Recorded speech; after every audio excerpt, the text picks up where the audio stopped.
The Biafra War. They starved a nation into silence. They drew the borders.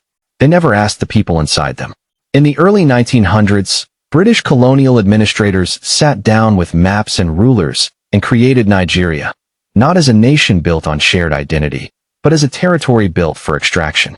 Over 200 ethnic groups were folded into a single boundary. The House of Fulani in the north, the Yoruba in the southwest, the Igbo in the southeast. Different languages, different religions, different ways of seeing the world, forced to call each other countrymen. The British left in 1960, but they left behind a country held together by paperwork, not by trust. Independence came with celebration. It did not come with unity. Within 6 years, the cracks the colonizers had built into Nigeria's foundation began to split wide open. In January 1966, a military coup shook the country. A counter-coup followed months later. And then came the massacres. Across northern Nigeria, Igbo people were hunted in the streets. Men, women, and children killed in their homes, their markets, their churches.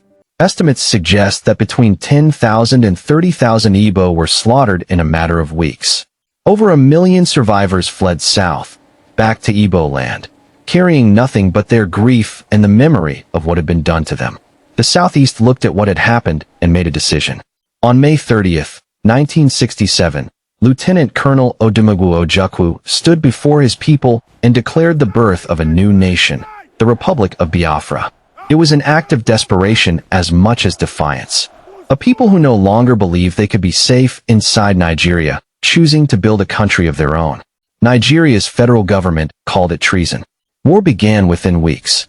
For 30 months, federal troops pushed into Biafran territory.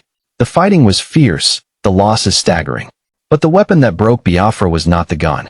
It was hunger. The federal government imposed a total blockade on the breakaway region, cutting off food, medicine, and international aid.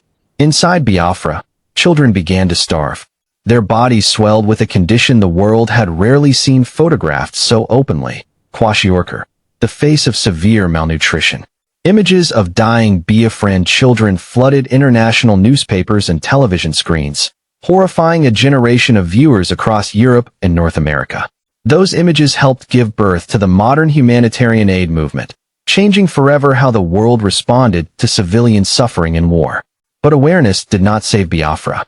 On January 15, 1970, Biafra surrendered. Ojukwu fled into exile. The war was over. Between 500,000 and 2 million people were dead, the vast majority of them civilians who never held a weapon. Nigeria declared that there were no victors and no vanquished.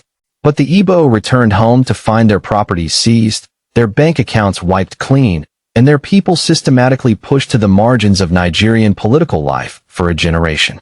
The nation reunited. The wound did not close. 50 years later, calls for Biafran independence have never fully disappeared. Because some questions that are never honestly answered have a way of asking themselves again and again, until someone finally listens.